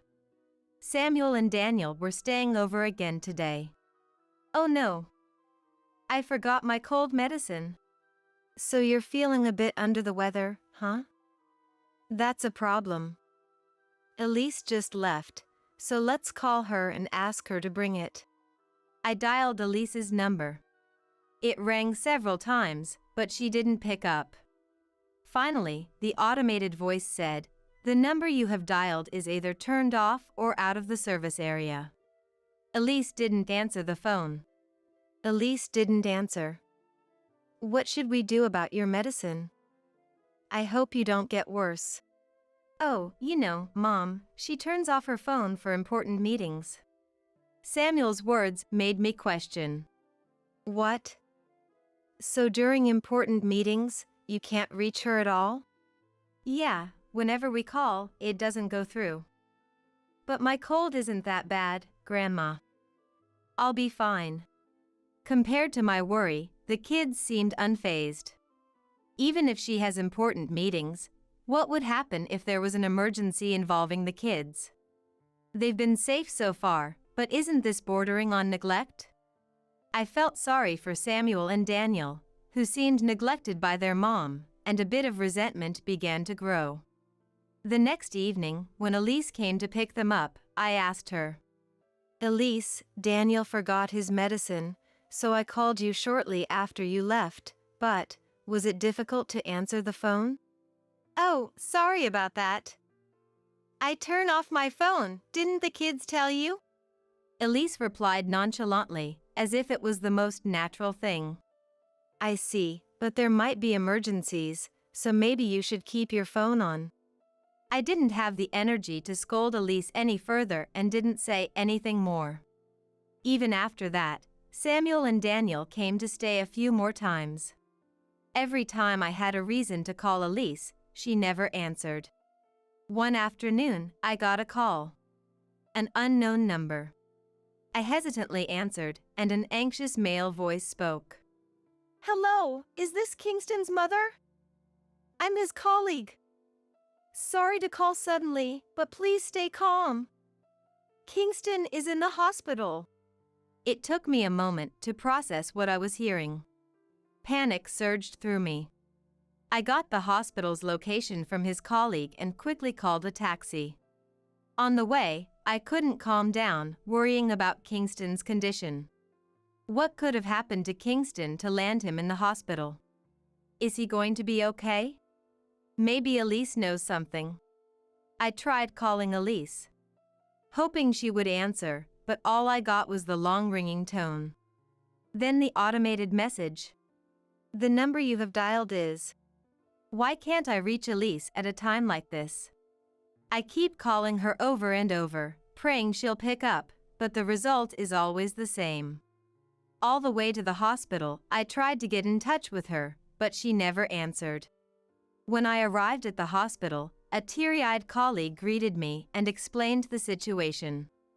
Kingston had suddenly collapsed at work and was rushed to the hospital. They provided the necessary treatment, but his condition was critical, and he still hadn't regained consciousness. I called his wife, but she didn't answer any of my calls. So, I contacted you, Mrs. Scott. Thank you for coming so quickly. Elise hadn't answered the phone after all. It seems Kingston had been suffering from insomnia lately and looked unwell, and his coworkers had been worried about him. Had he been working so hard that he couldn't sleep, or had he been pushing himself too much? I regretted Kingston's earnest nature. I decided I needed to inform Elise of the situation and headed to Kingston's house. Worried about Kingston's condition, I reluctantly left the hospital. When I arrived at Kingston's house, I found Samuel and Daniel home from school and waiting alone. Grandma, what's going on? You're home already. Hasn't Elise come back yet? No, not yet. Are you going to wait here? I wondered how I should tell Samuel and Daniel about Kingston. Was it even my place to say anything? I decided to wait until Elise came back so I could explain everything to all three of them together. After a while, Elise came home. Elise! Have you checked your mobile phone? I've been calling you a lot. Elise rummaged through her bag and took out her mobile phone. Miranda, what's going on all of a sudden? Oh, you're right, I have a lot of missed calls. Did something happen? Feeling frustrated by Elise's attitude, I took a deep breath and began to speak. Elise, Samuel, Daniel, please listen calmly. Kingston collapsed at work today and is now in the hospital. The doctors have done everything they can, but he still hasn't regained consciousness. Samuel and Daniel seemed frozen with shock, their faces filled with confusion. Meanwhile, Elise just said, What? Without any change in her expression, still fiddling with her mobile phone. I had expected her to be more shocked and worried, but her reaction was completely different from what I had imagined, and I was taken aback. My bewilderment was lost on Elise, who was engrossed in her mobile phone. And so, the days went by. My prayers for Kingston to wake up went unanswered, and he never regained consciousness. The doctor told us there was no hope of him waking up, and we had to prepare for the worst. A few days later, Kingston's funeral was held. Samuel and Daniel were silent, their heads down, crying the entire time. Even though they're trying to be strong, they're still only in 6th grade. Having lost their beloved dad, they must be drowning in grief. All I could do was stay close to them and gently rub their backs. Elise, on the other hand, seemed completely indifferent to the boys' feelings, sitting with a weary look and offering curt nods to the attendees. Many of Kingston's colleagues, subordinates, and even superiors attended the funeral. Everyone was mourning Kingston's loss, some looking utterly devastated, others openly weeping. Seeing how much my son meant to his company filled my heart with pride. But there was something strange. After the wake yesterday, I overheard some coworkers talking as they left, and what they said bothered me. Just when the project was finally on track and things were settling down, why did he have to go so suddenly? He hadn't had any overtime lately, but he did look really worn out. He said he couldn't sleep. What was bothering him so much? This conversation stuck in my mind, and it kept circling around in my head. I thought it was because of overwork and stress from his busy job. But the people at his company didn't say anything like that. In fact, it seemed like work was pretty calm, and they were worried about Kingston's recent behavior. If he was troubled to the point of insomnia, there must have been something other than work causing it. With these questions in mind, I reached the end of the funeral. Finally, it's over. It felt so long. Let's get out of here. Samuel, Daniel, and Kingston are all gone, so I don't have to take care of you anymore, right? Elise said this with a sneer as the funeral ended. I couldn't believe she would say something like that with such an expression. What was she thinking when she said those words? To say such a thing to Samuel and Daniel, who were in the middle of mourning their dad, was beyond comprehension. I thought it must be some kind of mistake and asked her again. Elise, what are you suddenly talking about? Having these kids around is just a nuisance. I don't need them. How can you say that? You're the only parent they have left. Think carefully about it. I tried my best to calm Elise down, thinking it was just a moment of confusion. Think about it? This is the best thing that could happen. Now I can live with my darling. Darling? What do you mean, Elise? I'm marrying a handsome doctor. Let the old woman take care of the twins. Bye. As I stood there confused, Elise spat out these selfish lines and briskly walked away. Both I and the other attendees were dumbfounded by the sudden turn of events. Fine.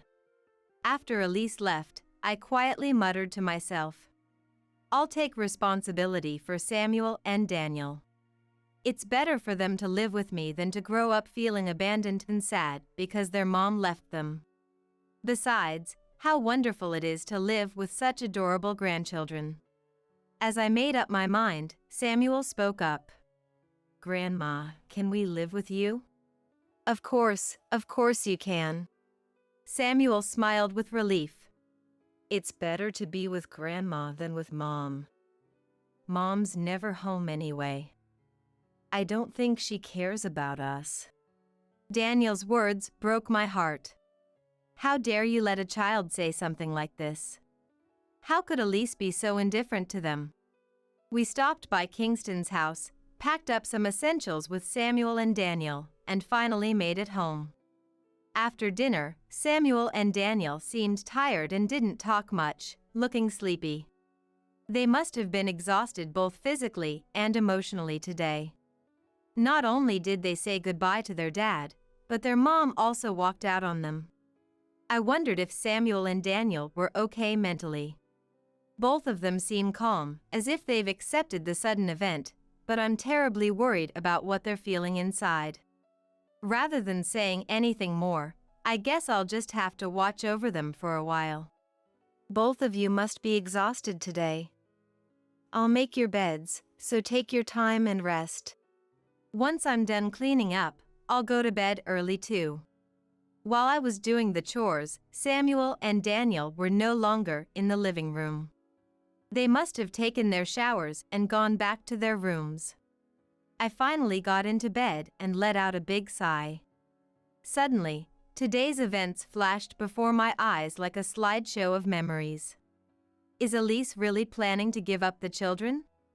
It was late at night, but I wanted to confirm my feelings once more, so I called Elise. The number you have dialed. I hoped she would answer, but the familiar automated message played. I haven't felt a day drag on this long in a while. I was utterly exhausted. My eyes naturally started to close. He he he he. He he he he. At 2 a.m., I woke up to the sound of laughter coming from the next room. I thought it might be my imagination, but the laughter continued. Samuel and Daniel were supposed to be sleeping in the next room. Thinking they should be asleep, I decided to quietly check on them. When I opened the door, there were two faces illuminated by the blue glow of a screen in the darkness. Samuel and Daniel, who I thought were asleep, were watching something on the computer and laughing. What are you doing up so late? Oh, Grandma. Did we wake you? Sorry. Yeah, Grandma, come take a look at this. Following their lead, I peeked at the computer screen. Elise? Darling? Whose messages are these? Could it be? Yeah, that's right. These are messages between Mom and her partner. Displayed on the computer screen was a message history between Elise and who seemed to be her partner. Grandma, you probably have the same notifications on your phone right now. So, I went to get my phone and check. Sure enough, there were notifications. When I opened them, I saw the same message history as on the computer screen. How did you do this? Was it you too? Samuel and Daniel answered proudly. Yeah, we did it. By now, everyone in Mom's contacts should have received the images. What? What do you mean? I asked them to explain the situation because I couldn't understand. I think Dad collapsed because of Mom. Apparently, Kingston had been suspicious of Elise, who had been staying out a lot recently. Kingston had been questioning Elise about where she was and what she was doing, but she always brushed him off, which Samuel had overheard. Maybe because we're still kids. Even though Dad was definitely troubled, he didn't say anything to us. Kingston had been worried about Elise's frequent absences and the fact that she always left the kids with me. Sometimes when I was sleeping with Dad, I would wake up to hear him groaning in pain. He probably couldn't sleep well because he was so distressed. Somehow, the kids had sensed Dad's stress and his inability to sleep. But the old men at the funeral kept saying it was because he was overworked. It was definitely Mom's fault. Samuel said this with a bitter expression. You wouldn't believe what a child says, so I couldn't tell you at the funeral that it was Mom's fault.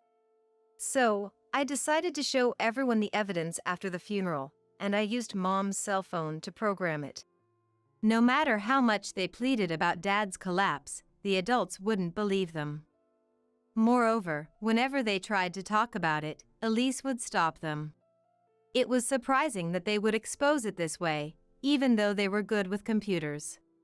They spoke with such a clear and refreshed expression that it made me feel a sense of admiration.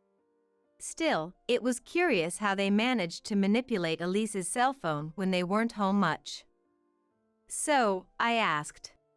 Mom is bad with cell phones and computers. So, we did all the settings for her. That's when we memorized all the passwords. We also looked at the messages and found out who Mom was always with. When she was with Darling, she would always turn off her phone. So, we made it so that information would be sent when she turned it off. So now that the pictures are being sent, it means the phone is off.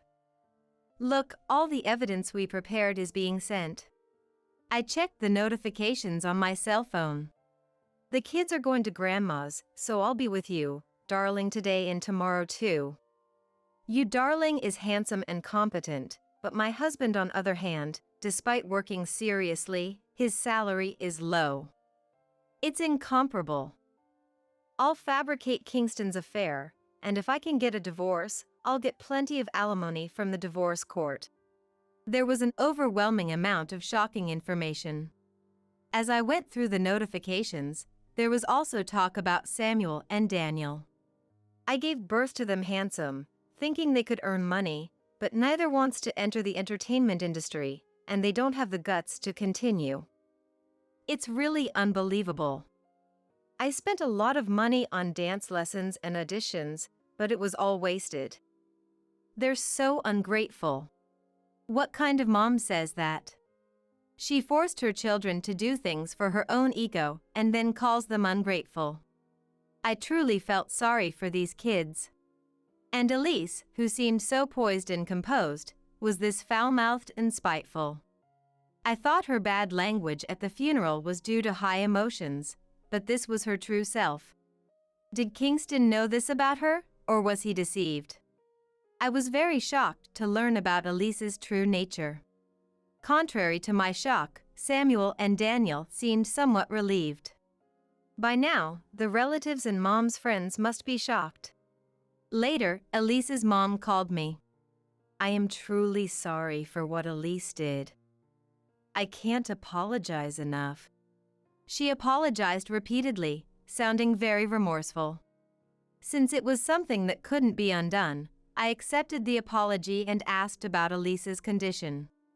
According to Elise's mom, after the exposure that day, Elise was cut off by her relatives and friends. Therefore, she doesn't know where Elise is or what she is doing now. I couldn't help but agree that this was the likely outcome. Honestly, there were days when I worried whether it was the right decision to suddenly take in Samuel and Daniel. But I felt relieved that we severed ties early enough before their lives were further disrupted.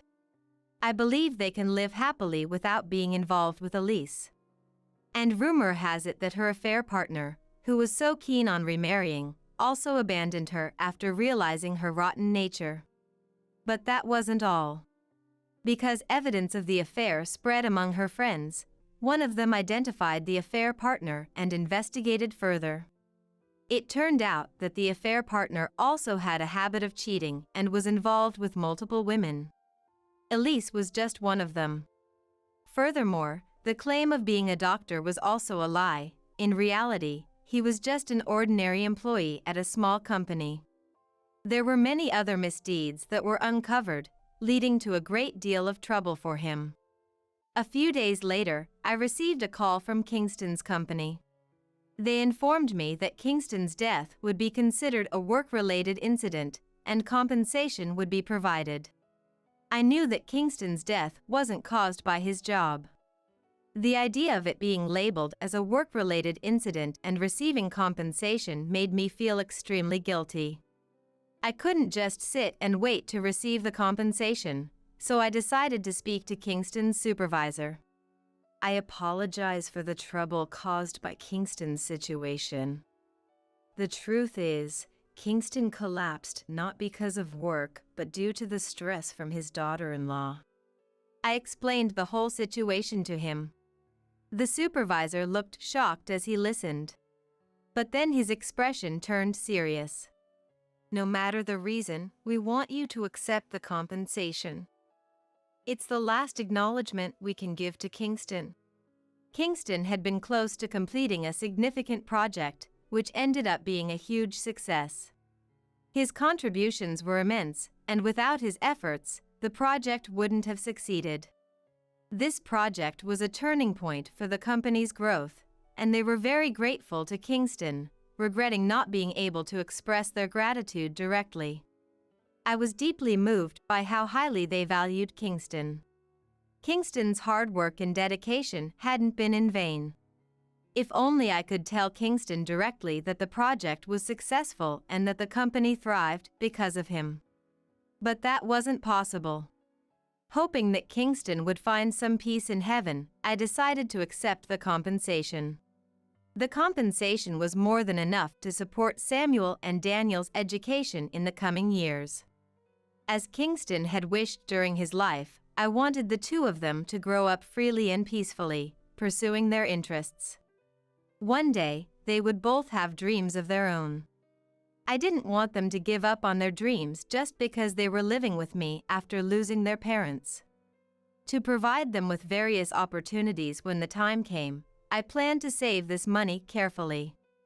With a strong determination to raise these two boys to be individuals who could contribute to society like Kingston, I made up my mind.